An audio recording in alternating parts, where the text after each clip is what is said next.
Niccole, why the hike?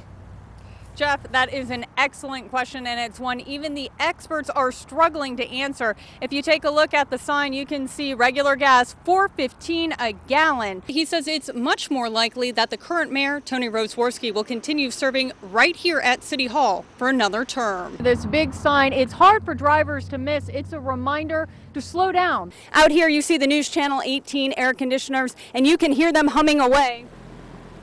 They run 24/7. And if you take a look out here at the Wabash River, you can see trees that normally line the bank. Some of their low-lying branches are already touching the water. It was this home here on 8th Street, 1018. It's difficult to see, but there's still crime tape that surrounds the home, and there's a Lafayette police car still sitting out in front of it. This is the center of the investigation.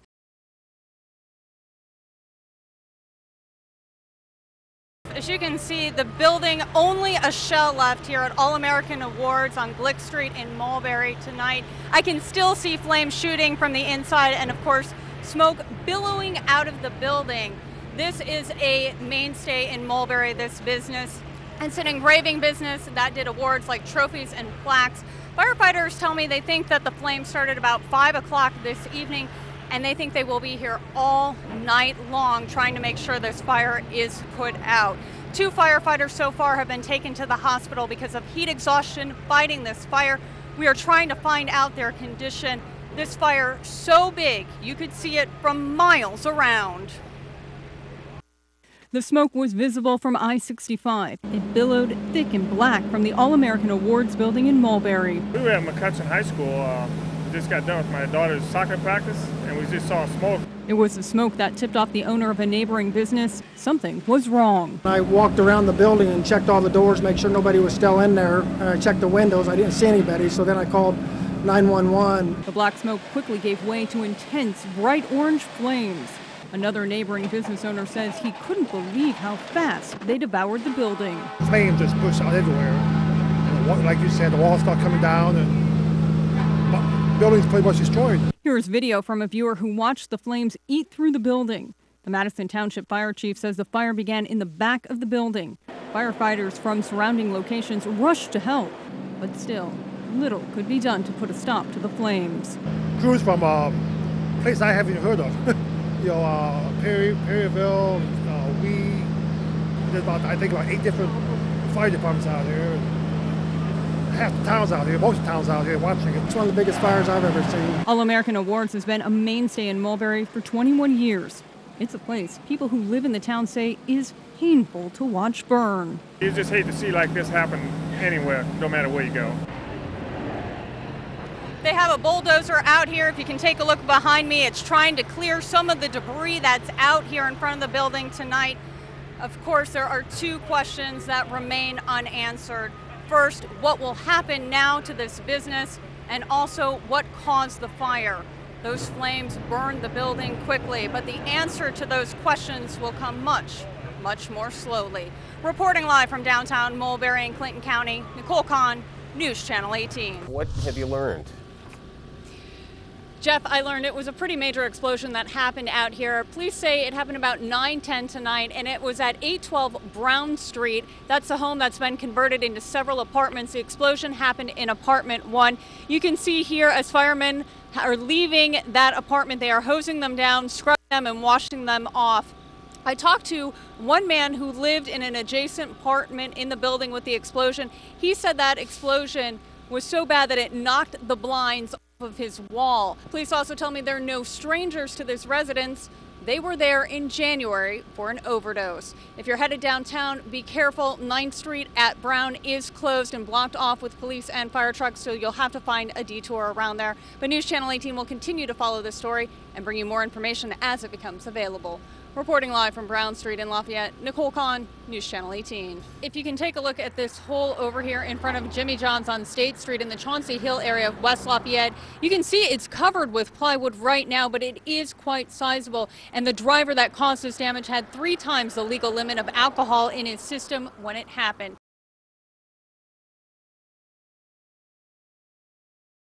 The road was closed or partially blocked for almost 10 hours today after a chain reaction accident killed one driver during the morning commute. One Lafayette business had no choice but to improvise after it was unable to get needed supplies from Indianapolis. A column of smoke and flashing emergency lights signaled drivers on I-65 southbound in Boone County near Thorntown would have a long delay. Drivers stuck in traffic sent News Channel 18 these photos. Valerie McCain, a florist at White Iris Designs in Lafayette, was on her way to pick up flowers from a wholesaler in Indianapolis for 4 weddings this weekend. She found herself stopped in the traffic tie-up. We kind of had a flower emergency, you may call it. We didn't get in the correct flowers we needed, so there's a couple of wholesale companies down in Indy, so I hopped in the car, decided to take off and go down there.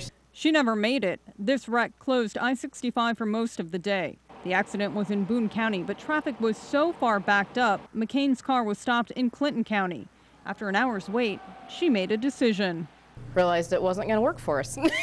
So we turned around and decided on doing something else. Police say a semi traveling southbound during the morning commute flipped and blocked both southbound lanes. While en route up here, we had numerous 911 calls of another major crash. It was this one. Police say another semi possibly didn't see traffic was stopped and rear-ended another semi. The semi that caused the accident caught fire and exploded, killing the driver. For McCain, she began Plan B. She found another wholesaler in Lafayette and got what she needed to save this weekend's weddings.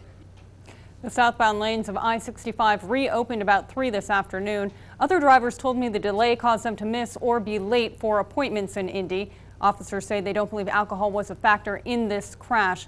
The name of that driver who died has not yet been released because his family has not been notified. It might be difficult for some people to believe, but it is true. Here at WLFI, if you take a look, you can see we have a couple of air conditioners just for this section of the building. And for me, that's a good thing, especially since the heat index hit 100 degrees in some areas today.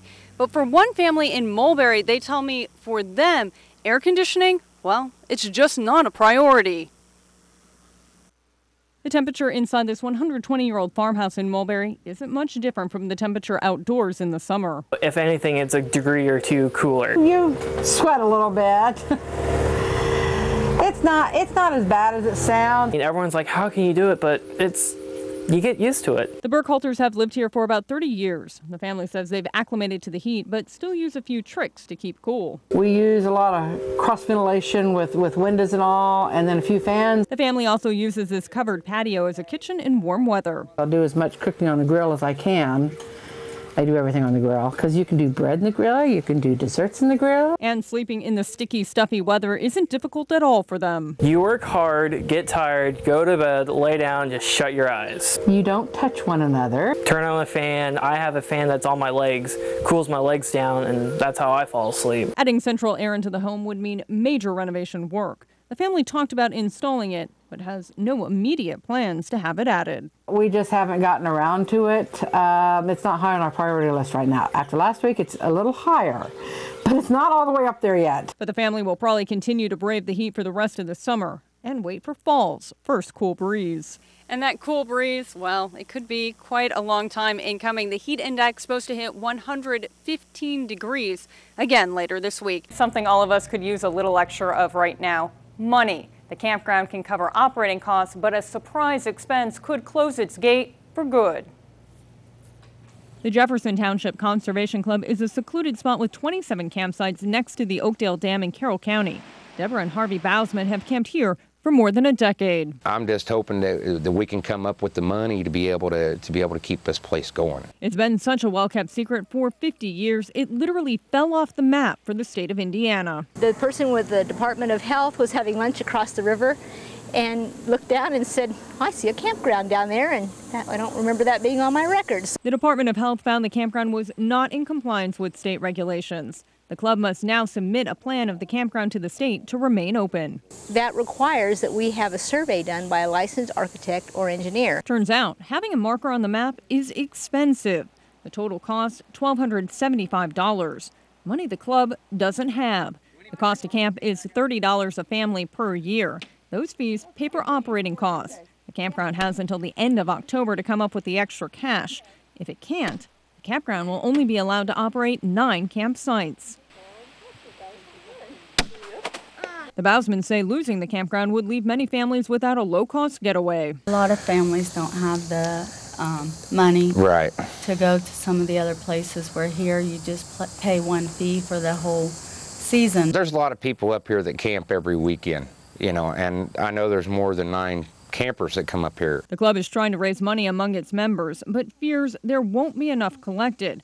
That could mean the campground is erased from the map for good. Club members say if they are limited to just 9 sites, for money reasons, they may have to completely shut down. Dr. Kathy Alanovi published a new cookbook for pets called Dinner Possible. Pet owners say they are saving money by buying their pets people food and making fewer visits to the vet because of it.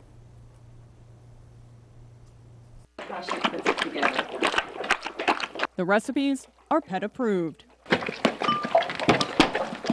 Basset Hound owner Jeannie Preen has been preparing her pet's food for years and seen the savings. I'm saving at least 50 to 60% of my food bill for my dogs. And my dogs are my children, so, you know, they eat what I eat. Pine Village vet Dr. Kathy Alanovi developed the recipes with the help of Preen's 3 dogs, Cheyenne, Gideon, and Mandy. She believes nutrition is the key to keeping pets healthy. But if the nutrition's premium, then our pets are doing so much better. I find 80% of what people bring their pets to me for, I fix through nutrition. Preen has seen the people food diet clear up her hound's ear and skin problems. Once you get the right balance, the right mix, the skin issues go away. It really does equate to not having to see your vet as often because you don't have the issue. Preen says the recipes are quick and easy to make. She spends an hour and a half Sundays cooking meals for the week for her dogs. She finds all the ingredients at her local grocery store. Are you back for more, Mandy? There, you guys left a crumb on the floor. Dr. Alanovi recommends cooking a little more when you prepare meals for your family. They're all foods that we use all the time anyway, and so make a little extra pasta when you're making some for the family. When you make chicken, make a little extra, put it in portions, keep it in the fridge. And there are never any complaints about what is for dinner. And people can also eat these recipes, but I got to be honest with you, they may not appeal to your palate. But go to WLFI.com to see a few of the recipes in the book and how you can order your copy.